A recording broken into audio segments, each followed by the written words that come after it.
Part माने 2 में जल्दी जल्दी हम लोग ख़त्म करते हैं। लेसन नंबर 9 से शुरुआत करेंगे आप। अच्छा ये बताओ, इसमें सबसे इम्पोर्टेंट जो बात होगी उसका नाम होगा प्रकाश का परावर्तन। प्रकाश का परावर्तन याद है सब लोग को कि जब किसी चिकने तल पर प्रकाश को क्या किया जाता है, डाला जाता है, तो प्रकाश टकरा कर वापस लौट जाता है। इस घटना को प्रकाश का परावर्तन कहा गया कि किसी चिकने तल पर प्रकाश को क्या कहता है, डाला जाता है और प्रकाश टकरा कर वापस लौट जाता है। इसी घटना को प्रकाश का परावर्तन कहते हैं। बताओ सब लोग बताओ, प्रकाश के परावर्तन कितने नियम होते हैं? आप याद करो सब लोग ऐसे खटाखट कि आपतित किरण और परावर्तित किरण अभिलंब एक ही तल में होते हैं, और आपतन कोण सदैव परावर्तन कोण के क्या होता है, बराबर होता है। याद करो, आपतन कोण सदैव परावर्तन कोण के बराबर होता है। यही तो होता है आपके प्रकाश के परावर्तन। अच्छा आ जाओ, प्रकाश के परावर्तन के बाद प्रकाश का अपवर्तन। प्रकाश के हाँ का परिवर्तन, चलो प्रकाश का अपवर्तन क्या होता है ना, कि जब प्रकाश उसमें एक माध्यम से दूसरे माध्यम में जाता है तो अपने मार्ग से क्या होता है, विचलित हो जाता है। जैसे कोई प्रकाश है और एक माध्यम से दूसरे माध्यम में जाते से अपने मार्ग से क्या होता है, विचलित हो जाता है। विचलित को तो जानते हो ना, जैसे प्रकाश एकदम सीधा जाना चाहिए लेकिन घूम के जाता है, या तो इसी को हम लोग कहते हैं प्रकाश का अपवर्तन। सब लोग बताओ, इसके 2 नियम होते हैं ना। पहला आपतित किरण, अपवर्तित किरण और अभिलंब तीनों एक ही तल में होते हैं।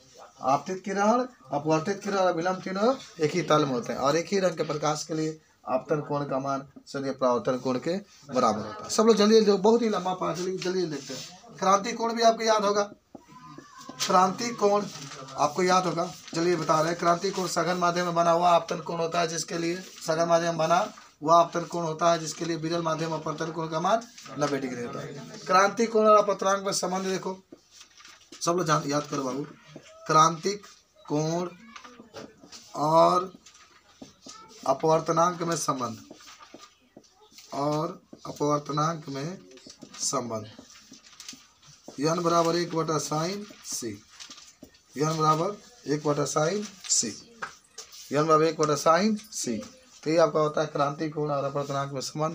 n बराबर 1/sin c, n का है अपवर्तनांक है और c का आपका क्रांति कोण। बोलो बता सकते हो कि नहीं बता सकते हो? कोई दिक्कत है इसमें?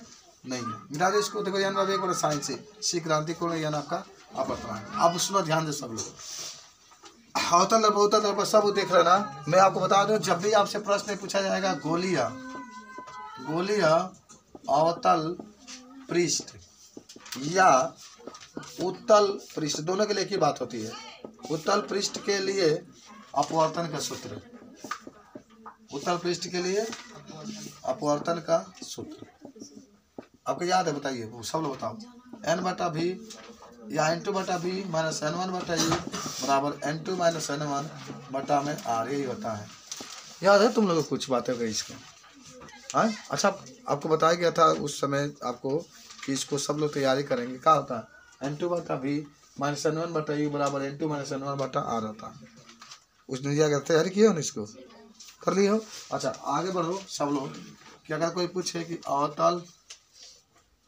अवतल दर्पण तथा या लिख लो, या उत्तल दर्पण के लिए, अवतल दर्पण या उत्तल दर्पण के लिए समीकरण क्या होता है, याद करो। 1/f बराबर 1/v माइनस 1/u, 1/f बराबर 1/v माइनस 1/, क्या होता है, u होता है। इस तरह से इसको भी आप क्या कर सकते हैं, सिद्ध कर सकते हैं। बोलो कुछ याद आया आपको, बता सकते हैं इसको? बोलो अवतल दर्पण के लिए या उत्तल दर्पण के लिए 1/f बराबर 1/v माइनस 1/u होता है।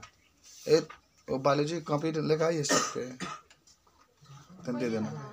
हाँ फिजिक्स के बनो तो फिजिक्स का रख देना, अगर नहीं तो टेस्ट है तुम्हारा, केमिस्ट्री के दे देना।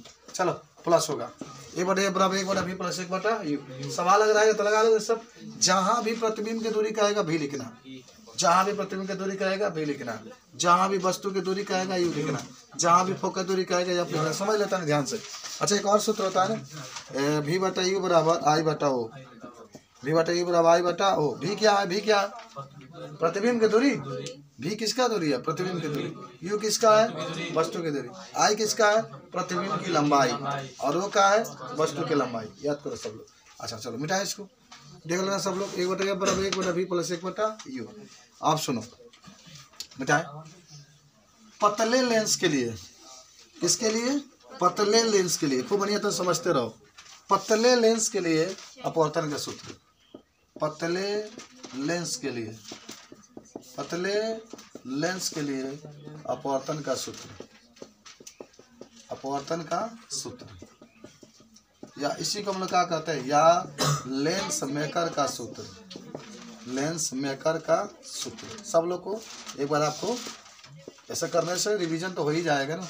1/f बराबर क्या होता है, n minus 1/r1 minus 1/r2। सीध कर लोगे सब।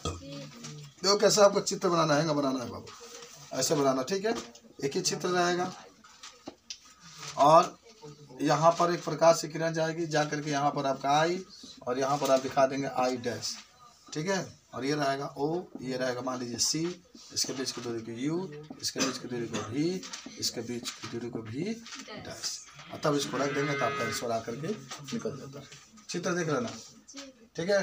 देख लो चित्र कैसे बनाना है, कुछ दिक्कत नहीं होगा। बहुत चित्र किए थे ना, n2/v माइनस n1 बटा यू बराबर n2 माइनस n1 बटा हमारे से, इसी से आपका हल हो जाता है। ये सूत्र आप यूज करेंगे तो आ जाए, ठीक है। बोलो, कोई दिक्कत नहीं होना चाहिए।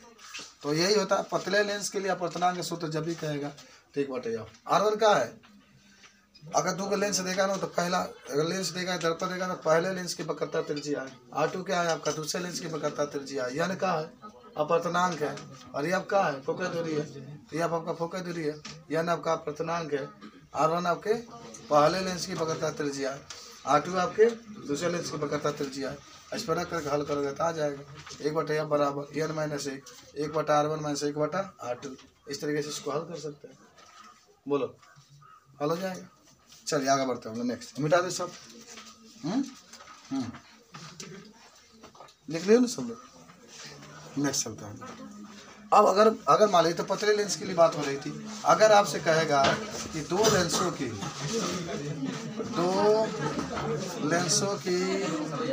संयुक्त फोकस दूरी,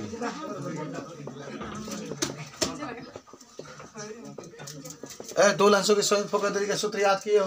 बताओ तुम लोग कितना छूट गया? 20 मिनट छूट गया, तुम लोग को ध्यान रखना। 1/f बराबर 1/f1 प्लस 1/f2, ये होता है।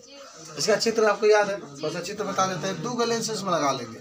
कौन लेंस? 2 लेंस। और ये मुख्य अक्ष होता है, यहाँ वस्तु के रखेंगे, एक प्रकार से क्रिया जाएगी इस तरीके से। एक पृथ्वी आई डैश यहाँ पर बनेगा, यहाँ पर क्या बनेगा, आई, ये रहेगा, वैसी से आपको हल हो जाएगा। तो पहले के लिए अगर लेंगे, किसके लिए? पहले के इसको f1 मान लेते हैं, दूसरे के लिए क्या लिखते हैं? तो पहले के 1/, देखो ध्यान से, 1/, देखो 1/f1 लोगे ना, तो 1/, ये क्या हो जाएगा? पहले के लिए पृथ्वी भी डैश माइनस 1/, इसके लिए u मान लेना, समीकरण नंबर 1। और दूसरे के लिए लिख लो 1/f2 बराबर, हाई देखो आप, हाई वस्तु का काम करेगा, 1/v माइनस 1/v डैश, समीकरण नंबर 2। और तब आप समीकरण 1 प्लस समीकरण 2 को जोड़ दो तो क्या हो जाएगा? 1/f1 प्लस 1/f2 बराबर 1/v dash minus 1/u plus 1/v minus 1/v dash. तो v डैश से हाई वाला कट जाएगा, ये वाला। तो 1/f1 प्लस 1/f2 बराबर 1/v माइनस 1/u और 1/f1 1/f2 बराबर 1/f होता है। 1/v माइनस 1/u बराबर 1/f। देखो पता है इसके लिए, तब तुम लोग ब्लैक बोर्ड पर भी सिद्ध किया, सब याद करो। वो साथ था आपका 2 लेंसों की संयुक्त फोकस दूरी। हाँ, कब अगर अवतल लेंस कहीं नहीं तो आई देखा, हमेशा अगर जौन भी अवतल लेंस कहीं, पहला अवतल लेंस तो पहला माइनस में, दूसरा रहेगा तो दूसरा माइनस में, जहाँ कहता हूँ हम लोग इसको लगा देते हैं। बोलो कोई दिक्कत? राकेश बाबू हो जाएगा। सिर्फ जब भी संयुक्त की बात करेंगे, मैंने 2 को जोड़ा के बाद 1/f1 प्लस 1/f2 बराबर 1/, का होता है? मिटा दे इसको। सब लोग सिद्ध किया, कॉपी लिखे ना, सिद्ध किया ना जी। लड़की है ये, लड़की भी मैं देखा हूँ, वही बता से लिख रही है, पूरा लिख रही है इसको। अरे कुछ रहे हो कालियो लिखेगा, वाह, ये ध्यान रखना नहीं। हाँ, आते हैं नेक्स्ट के पास। अच्छा ये बताओ, अगर कोई आपसे पूछे, ये तो मान लीजिए कि संयुक्त की बात रही, नेक्स्ट जो बात रहेगा उसका नाम होगा तनी प्रिज्म का अपवर्तनांक सूत्र। बोलो, प्रिज्म का अपवर्तनांक सूत्र। ये तो ऐसा चीज बा कि तुम आँख मूंद के लगा सकते हो, n बराबर साइन ए प्लस डेल्टा एम अपान 2 और साइन ए अपान 2। ए का है बोलो, ए का है, ए का है प्रिज्म का कोण है और डेल्टा एम का है विचलन कोण। सिद्ध हो जाएगा। इसको सिद्ध करने के देखो फिगर भी बना देते हैं। लो ले लो, माने का ले लो प्रिज्म ने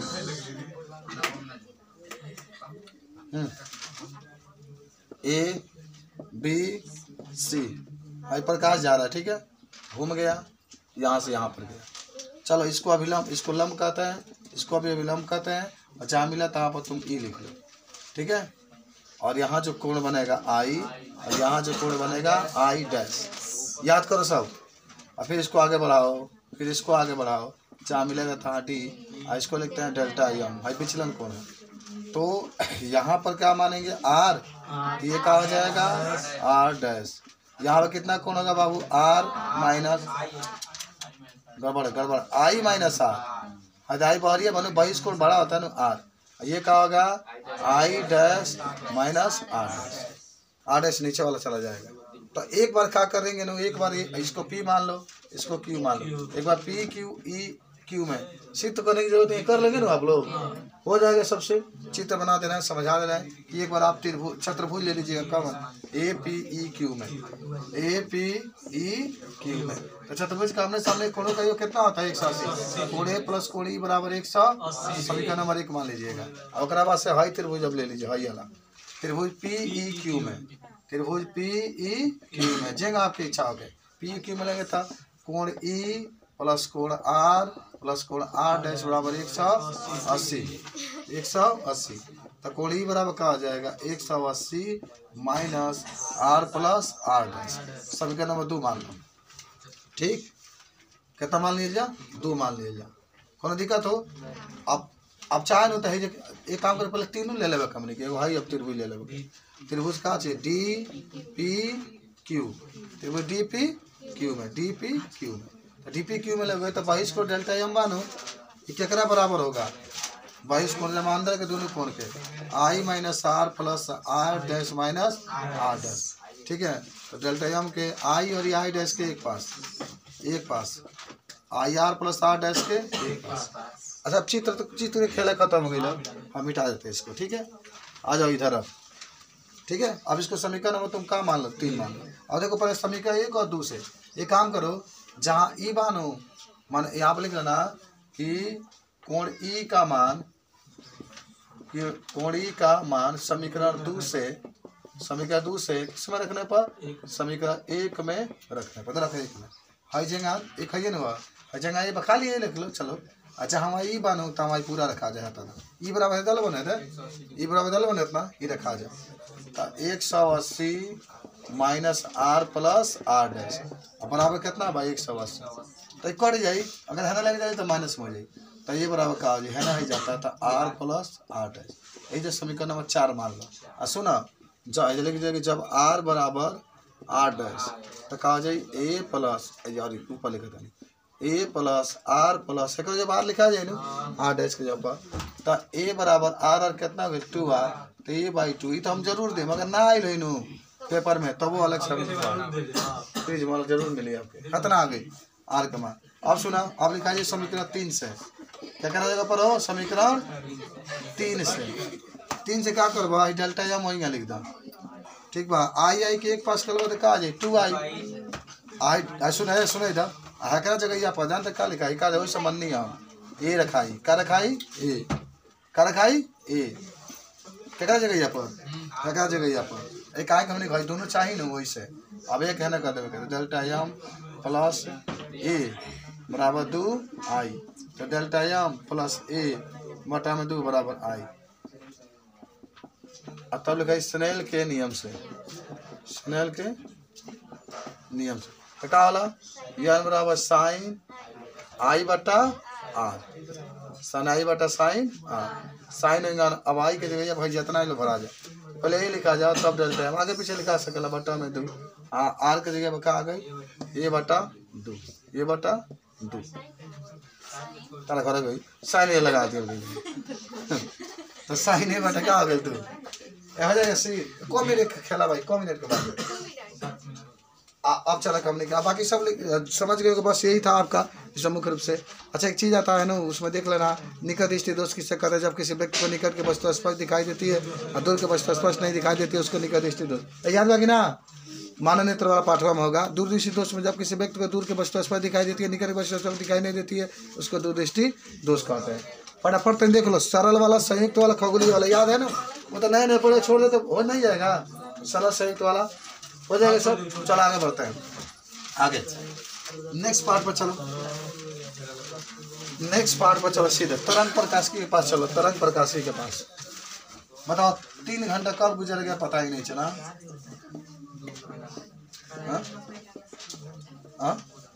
हमें 3 घंटा तो हो ही जाएगा, 3 घंटे से कम नहीं पड़ेगा। तरंग प्रकाशिकी, तरंग प्रकाशिकी कुछ बताओगे तरंग प्रकाशिकी के बारे में आप लोग? तरंग किसे कहते हैं? तरंग, तरंग तरंगाग्र किसे कहते हैं? तरंगाग्र है तरंग किसी पृष्ठ पर, जब कोई पृष्ठ होता है उस पृष्ठ पर जब तरंगे निकलती है तो उसी पृष्ठ को हम लोग तरंगाग्र कहते हैं। जब कोई पृष्ठ है उस पृष्ठ पर क्या निकलती है? तरंगे। भाई पृष्ठ खींचन हल्ला हिला इसे क्या निकले तो का हो तरंगे आते, ये पृष्ठ के क्या कहते हमने के? तरंगाग्र कहते हैं। अच्छा ये बताओ सब लोग, तरंगाग्र तो जान गए आप लोग। अगर हम कहें आपसे, क्या कहें, कुछ कहें, कहला ही है कि तरंगाग्र 3 प्रकार का होता है। गोलीय तरंगाग्र माने जब किसी पृष्ठ से या जब किसी माने कहीं से कौन तरंग कह रहे हैं? गोलीय। तो जब किसी बिंदु से तरंगे निकलती है, क्या करती है? तरंगे निकलती है इस तरीके से, देख लो, समझ लो, दिन में जो भी हो घुसा लो। और इससे जब पृष्ठ किसे है तो एक गोलाकार आकृति बनो बाबू, गोलाकार तरंग होगा कि जब कोई बिंदु है और उस बिंदु से तरंगे निकलती है, सभी तरंगे को पृष्ठ को मिलाते हैं तो एक गोलाकार आकृति बनती है। इसे कौन तरंगाग्र कहते हैं? गोलीय तरंग। और जब कोई छड़ हो, क्या हो? छड़ हो और छड़ से तरंगे निकलती है इस तरीके से, देखिए निकल रही है, क्या निकल रही है? क्या निकल रही है? हाँ, इसके पृष्ठ को मिलाते हैं तो एक बेलन के रूप में बनता है, तो इसे हम लोग कौन तरंगाग्र कहते हैं? बेलनकार तरंगा। और जब सूरज है, तारे हैं, उनसे जब निकलते हैं तो इस तरीके से बहुत मननन से जब आता है तो कौन सा तरंगाग्र प्राप्त होता है आपको? समतल तरंगाग्र प्राप्त होता है। कौन सा तरंगाग्र? चलो एक बहुत इंपॉर्टेंट है हाइगेंस का तरंग सिद्धांत, याद है क्या आपको? हाइगेंस के तरंग सिद्धांत, हाइगेंस के तरंग सिद्धांत, हाइगेंस के तरंग सिद्धांत। अब आपको रिवीजन कराने के लिए 4 घंटा टाइम चाहिए, 3 घंटा में नहीं हो पा रहा है, देख रहे हो अभी तक आपको कितना टॉपिक छोड़ दिया जा रहा है, समझ रहे हो? माने एक दिन में अगर 4 जाना हो तो 4 घंटा टाइम ले लेता है पाठ माने कंप्लीट। लेकिन हमको उम्मीद है कि रिवीजन जो कराया जाए तो आपको बहुत फायदा होगा, बहुत कुछ सीखने को मिल रहा होगा, बात समझ रहे हो? और सीखने का मिल गया बहुत कुछ। इसमें के जो संबंधित क्वेश्चनें आएंगी, हो सकता है कि क्वेश्चनें कुछ अलग हट के आएगी, लेकिन आपके पास देखा क्वेश्चन ई ना है कि हमने के छूट गए ना। जब तो पाठ के सारांश पढ़ोगे ना तो उससे संबंधित जो क्वेश्चन आएंगे कुछ ना कुछ तो जरूर लिख दोगे। इसके हमारा तरंगाग्र के पूछ दिया, उन्होंने पूछ दिया कि बताओ जब आकाश से आसमान से तरंगे आती है कौन होती है, तो जरूर दिमाग में ऑटोमेटिक आएगा क्या? तरंगाग्र ये होती है। या कोनो प्रश्न में तरंगाग्र की बात कर दिया है तो एकदम आप समझिए कि तरंगाग्र से बातें होती है इसमें। खैर ठीक है, चलिए हाइगेंस का तरंग सीधा। हाइगेंस ने कहा था कि प्रकाश तरंग के रूप में चलती है और प्रकाश को चलने के लिए माध्यम की आवश्यकता होती है, निर्वात में नहीं चल सकती है। और माध्यम के लिए उसने ईथर चुना था क्योंकि ईथर में द्रव्यमान और घनत्व बहुत कम होता है और उससे प्रकाश उससे आर पर क्या हो सकती है? निकल सकती है। लेकिन ये गलत सिद्धांत है क्योंकि प्रकाश के चलने के लिए माध्यम की आवश्यकता नहीं होती। हाइगेंस ने प्रकाश को तरंग माना था, ठीक है। अब इसमें तरंगाग्र का सुनो, इसमें हाइगेंस का द्वितीय तरंगाग्र सिद्धांत भी आता है। कोई बताएगा पहला क्या कहे थे?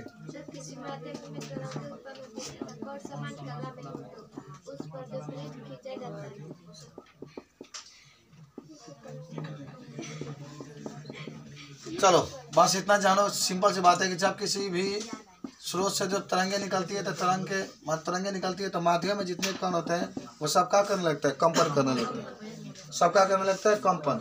यही मतलब बल्ब से जब निकला था, प्रकाश निकल रहा है, तरंगे निकल रही है तो क्या होता है? जब हम इसके सामने खड़े हैं, याद करो, तो जो कण होंगे वो क्या करने लगते हैं? कंपन करने लगते हैं। पहले ही बताए थे। और दूसरा ही बताए थे ना कि किसी भी माने जब बिंदु से तरंगे निकलती है और उन तरंगों से एक पृष्ठ जब खींचते हैं तो पृष्ठ एक नए तरंगाग्र के रूप में कार्य करता है। माने कोई स्रोत है जैसे विद्युत बल्ब स्रोत है, उससे तरंगे निकलती है और इसके ऊपर जब पृष्ठ खींचते हैं तो पृष्ठ जो होता है एक नए तरंगाग्र के रूप में कार्य करता है। फिर इस पृष्ठ से जब तरंगे निकलती है तो इस प्रकार के तरंगों को क्या कहते हैं? द्वितीयक तरंगिकाएं कहते हैं। मान लो बल्ब है, बल्ब से तरंगे निकल रही है, हमने एक पृष्ठ खींच दिया, तो इस पृष्ठ से तरंगे निकलेंगी, तो इस जो ये अब निकलेंगी तरंगे इसको द्वितीयक तरंगिकाएं कहते हैं, क्योंकि दूसरे पृष्ठ से निकल रही। एक तो वो पृष्ठ स्रोत है, उससे तो प्राथमिक तरंगे निकल रही है, हमने पृष्ठ खींचा और इस पृष्ठ से जब कोई तरंगे निकलती है तो ऐसे तरंगों को हम लोग कहते हैं द्वितीयक तरंगिकाएं। ठीक है। अच्छा, अगर आपसे सब लोग लिखे होंगे, आप लोग देखें कॉपी पर लिखे होंगे, इसके बाद सबका एक चीज होता है ना, हाइगेंस के सिद्धांत के अनुसार प्रकाश की परावर्तन की व्याख्या कर लोगे। बोलो, चित्र याद आ रहा है? याद आ रहा है कि क्यों? मुझे ही याद रहेगा। मुझे जीने नहीं देती है फिजिक्स तेरी, मुझे जीने नहीं देती है फिजिक्स तेरी। हाँ, हाइगेंस के सिद्धांत के अनुसार,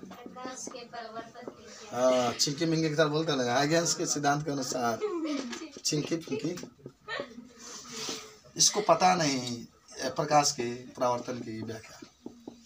प्रकाश की परावर्तन की व्याख्या याद करो, याद करो, याद करो। क्या याद करो? ये पृष्ठ है, क्या है बाबू? पृष्ठ। यहाँ से एक तरंगाग्र चली, यहाँ से एक तरंगाग्र चली, ठीक है। और देखो यहाँ से एक आपने क्या किया? पृष्ठ खींचा, और जितने देर में ये तरंगे दूरी तय करेगी उतने देर में तरंगे आगे निकल जाएगी। फिर इसको लिया कर किससे मिला देंगे, इसको ये मानेंगे, इसको बी मानेंगे, इसको सी मानेंगे, इसको डी मानेंगे। कुछ याद आ रहा है? इसको कौन सा कोण मानेंगे बताइए सब लोग, कौन सा कोण मानेंगे इसको बताओ। अच्छा, यहाँ तो 90 अंश का कोण बनेगा शायद, यहाँ कितना 90 अंश का कोण बनेगा ना? हाँ यार, इस अपवर्तन हो गया, सही कह रहे हैं। इतना आर पार नहीं जाना चाहिए परावर्तन है तो। चलो, तो ऊपर लिया जाएगा आपका ए बी सी। चलो, तो हैकरा का हमने के माना जाए आई, हैकरा का माना जाए आर, हाई कितना हो जाए 90 हो जाएगा। तो चलो, अगर एक एक का व्याख्या करेंगे तो याद करें। जैसे लिया जाओ का चीज, जैसे लिया जाओ साइन आई लिया जाओ, पहले लिख रहे त्रिभुज विषय साइन आई बराबर का होला, आई ले तो लंबा टक्कर होगा। अच्छा, एक बतौला नहीं वी टी क्या होता है? वी टी, अरे दूरी है ना, तो दूरी पर 4 गुना क्या होता है? समय। तो लिख लो वी टी, या मान के तो बीसी लिख लो, जो इच्छा होती है। क्या लिखा जाए? बीसी, तो लंब बटा का, ये भी लिख लो, लंब बटा का, समीकरण नंबर 1। एक साइन आर होगा, साइन आर, तो साइन में क्या लेना है? मैंने बस में क्या लिख देना ना, कि लिख देना कि चित्र से स्पष्ट हो रहा है कि आपतन कोण है, क्या आपतन कोण, हाँ, सदैव परावर्तन कोण के बराबर होता है। चिंकी मिंकी खान बोलते रहे ना, सुने चिंकी मिंकी के कपिल शर्मा शो में। चलो अच्छा बताओ, जब भी कहेगा ना, सुन लो, जब भी कहेगा सिद्ध कीजिए कि हाइगेंस के माने प्रकाश के प्रवर्तन के माने हाइगेंस के नियम अनुसार प्रकाश के परावर्तन, तो चित्र बना के दिखा देना कि परावर्तन को सदैव जो आपतन कोण का क्या होता है? बराबर होता है। परावर्तन में पढ़े भी होंगे ना कि आपतन को सदैव परावर्तन कोण का क्या होता है? बराबर होता है। और देखो, आपतित तरंगाग्र और परावर्तित तरंगाग्र सब एक ही माध्यम होते हैं। चलो, उसके बाद आप पढ़े होंगे प्रकाश के हाइगेंस के सिद्धांत के अनुसार प्रकाश के अपवर्तन की व्याख्या। बताओ बताओ, करोगे व्याख्या? चित्र बना के समझा, मिटाए इसको। सब लोग बनाए होंगे ना, कॉपी पर तो बनाए होंगे आप लोग। हाँ, कल का तो पेपर बहुत है, ये भी है आपका। अब मन में तुमको ये बना जाकर बैठ के टहल लेना, बैठ के फिर पढ़ना शुरू कर देना। जितना चीज नहीं की वो पढ़ना शुरू कर देना, खूब पढ़ना, मन भर पढ़ो, मन भर पढ़ो। नहीं कि पढ़े मन का दारू पी के पढ़ो, दारू नहीं मैंने पानी पी के पढ़ो। समझो कि हमने कहा दारू काम का। हाँ, ये तरंगाग्रह, ये भाई तरंगाग्रह, 2 तरंगाग्रह भाई। अब तक प्रकाश के प्रवर्तन के अनुसार इसमें चला, चला ए इसमें बी, ठीक है, ए बी सी हो जाएगा। है जन कोण बनेगा उसका क्या नाम होगा? आई लिखे हो, और यहाँ और यहाँ और यहाँ यहाँ यहाँ B2T और यहाँ यहाँ क्या लिखे हो? ना ना है कुछ लिखल बा? V1T है लिखल बा? V1। चलो ठीक है, तो आप ये से जानते हो क्या सिद्ध करोगे? स्नेल के नियमों से ले लेना आप लोग। तो पहले अच्छा यहाँ भी तो 90 बनेगा ना, ये वाला हिस्सा लोगे तो बनेगा 90, तो यहाँ तो ये कौन हो जाएगा 90 बनेगा, तो यहाँ जो आप लेंगे आई तो ये लंबा।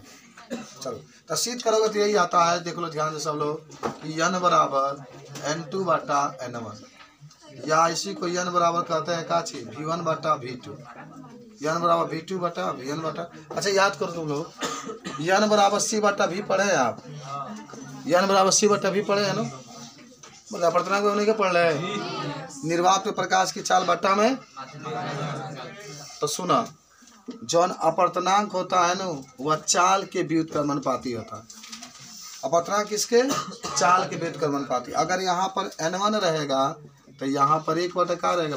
माने अगर N1 बटा N2 लिखते हो तो क्या होता है? V2 बटा V1 उल्टा हो जाता है। तो इस तरीके से आप इसको सिद्ध कर सकते हैं और कह सकते हैं कि इसमें आप परिवर्तन कोण जो होता है अपवर्तन कोण का क्या होता है? बराबर होता है।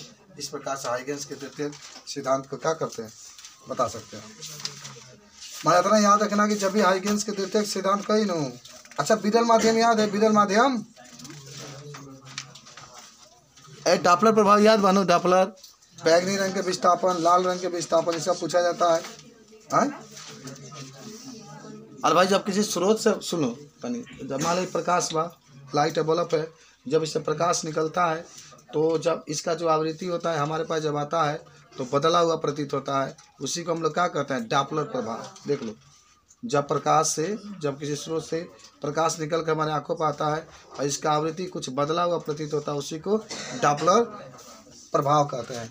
चलो अब भाई तो देख लेना आप, यंग के प्रयोग सब लोग तो याद होगा ना, यंग ने प्रयोग किया तो याद है चित्र कुछ।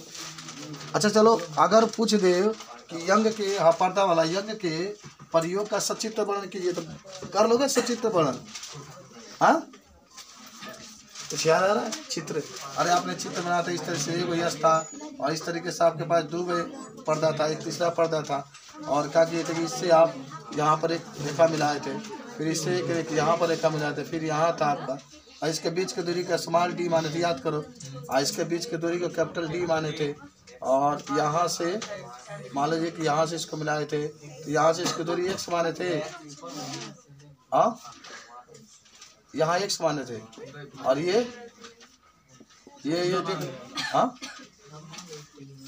ये कुछ और माने थे ना, कुछ आया था इसको हल किए थे, तो इस तरीके से। हाँ तो यहाँ से एक जरूर याद रखना, फ्रिंज की चौड़ाई, फ्रिंज की चौड़ाई के लिए सूत्र आपसे पूछा जाएगा था। W बराबर क्या होता है? Capital D small d, capital D lambda बट्टा में स्मॉल d है, ये होता है फ्रिंज की चौड़ाई के सूत्र। सिद्ध कराए होंगे, देखो ना कापी पर। फ्रिंज की चौड़ाई मत भूलना कभी भी। फ्रिंज की चौड़ाई के लिए W बराबर, W को चौड़ाई कहते हैं, कैपिटल D क्या है? पर्दा के बीच की दूरी है, पर्दा के बीच की दूरी है, और लैम्डा क्या है? तरंग। आई स्मॉल d स्लिट के बीच के क्या है? दूरी। बहुत न्यूमेरिकल भी आप इस पर लगाए थे, एकदम आपका आएगा फ्रिंज की चौड़ाई वाला। ये क्वेश्चन आप तैयारी कर लेना, कहें कि पूरा पार्ट इसी पर डिपेंड है, पूरा न्यूमेरिकल इसी पर लगेगा। तो ये भी क्वेश्चन माने अगर नहीं दिया होगा तभी ये दिया जाएगा। 2 क्वेश्चन, एक प्रिज्म का अपवर्तनांक वाला, एक ये वाला जरूर आप तैयारी कर लीजिएगा। फ्रिंज की चौड़ाई W बराबर कैपिटल D लैम्डा बटा में स्मॉल d, इसी से आप हल कर देंगे। बात समझ में आई? अच्छा चलो आगे बढ़ते हैं हम लोग। नेक्स्ट कुछ और मिटा दे इसको, फ्रिंज की चौड़ाई के लिए देख लेना। अच्छा एक चीज़ बताएं तुम लोग को, विवर्तन जानते हो ना? विवर्तन किससे कहते हैं? पहले विवर्तन के पहले व्यतिकरण जानो। क्या जानेंगे हम लोग? व्यतिकरण। तो मैंने व्यतिकरण में आपको बताया था कि जब प्रकाश किसी माध्यम में जाता है, व्यतिकरण में सुनो, जब प्रकाश किसी माध्यम में जाता है, जल में गया, हवा में गया, तो जब प्रकाश किसी माध्यम में जाता है तो माध्यम के कुछ बिंदुओं पर प्रकाश की तीव्रता अधिकतम होती है बाबू। माध्यम के कुछ बिंदुओं पर प्रकाश की तीव्रता क्या होती है? अधिकतम, और कुछ बिंदुओं पर कम होती है। तो इस घटना को प्रकाश का व्यतिकरण कहते हैं। अब व्यतिकरण कई प्रकार के? 2 प्रकार के। संपोषी व्यतिकरण, विनाशी व्यतिकरण। संपोषी में याद है कि जब प्रकाश किसी माध्यम में जाता है और माध्यम में जो कण होते हैं उससे टकरा करके मन माध्यम के कण पर उसका तीव्रता अधिकतम होता है तो संपोषी व्यतिकरण। अच्छा ये बताओ, सब लोग बताओ कि अगर मैं कहूँ कि बिना माने व्यतिकरण के लिए परिणामी मान कितना होता है, तो I बराबर I1 प्लस I2 प्लस 2 करनी में I1 I2 cos फाई, ठीक है, यही आपका होगा। तो I बराबर I1 plus I2 plus 2 I1 I2 cos phi. अच्छा एक चीज़ बताओ आपको, रिवीजन जब जैसे मान लो अब तो खत्म होके वाला बात 15-14 मार्क, तो जब खत्म हो जाएगा ना तो फर्स्ट नहीं पढ़ा जाएगा, सेकेंड में दिक्कत हो रही है आप लोग को। पहले सेकेंड पर हाइगेंस वाला जितना बने के सही से सीट करा के पढ़िए एक बार, हाइगेंस वाला चाहे प्रकाश की व्यतिकरण वाला पहले सेकेंडे पढ़ा जाएगा रिवीजन में, तब उसके बाद से फर्स्ट पढ़ा जाएगा। फर्स्ट बहुत पढ़ना बनेगा, सेकेंड बहुत जल्दी खत्म हो जाएगा। तो पहले आई अभी नहीं मैंने तुम लोग को दिक्कत होगा ये अंक परियोग के चौड़ाई के सूत्र स्थापित करने में, तो इसको तो दोबारा हम लोग पहले एक बार रिवीजन करके तो फर्स्ट पेपर पर चलेंगे, ठीक है। तो एक भाई सूत्र आप सिद्ध किए थे, ये भी हो जाएगा सीधा आप लोग से, हाँ। और ये भी आप पढ़े थे ना, प्रकाश की जो तीव्रता होता है आयाम के क्या होता है, बल के समानुपाती होता है। आयाम के आई का प्रकाश एक और आप पढ़े थे कि ऐसे कि आई मैक्सिमम बटा में आई मिनिमम बराबर A1 प्लस A2 इसका होल स्क्वायर और A1 माइनस A2 इसका होल स्क्वायर, ये भी पढ़े थे, याद करो। एक परिणामी आयाम A बराबर करनी में A1 का स्क्वायर प्लस A2 का square plus 2A1 A2 cos phi होगा, ठीक है। चलो ये माने आपके पास क्या होगा, A बराबर A1 का स्क्वायर प्लस A2 का square plus 2A1 A2 cos phi, ये भी आप सिद्ध किए थे, याद है। ये सूत्र होता है आप याद रखेंगे। एक होता है आपके टिप, इसमें तो मान लीजिए कि अभी एक संपोषी व्यतिकरण के लिए आवश्यक शर्तें क्या होती है, संपोषी व्यतिकरण के लिए, विनाशी व्यतिकरण के लिए आवश्यक शर्तें होती है, उसको भी एक बार क्या करना देख लें। चलो आप सब छोड़ो, अब आ जाओ विवर्तन के पास। याद हुआ विवर्तन याद किए हो, जब प्रकाश किसी माध्यम में क्या होता जाता है और माध्यम में कोई अवरोध आता है तो उसे टकरा करके घूम करके तब जाता है, तो उसे प्रकाश का क्या कहते हैं, विवर्तन। प्रकाश के विवर्तन कितने प्रकार के होते हैं, कौन कौन भाऊ, प्रकाश के विवर्तन 2 प्रकार के होता है। पहला क्या होता है, फ्रेनल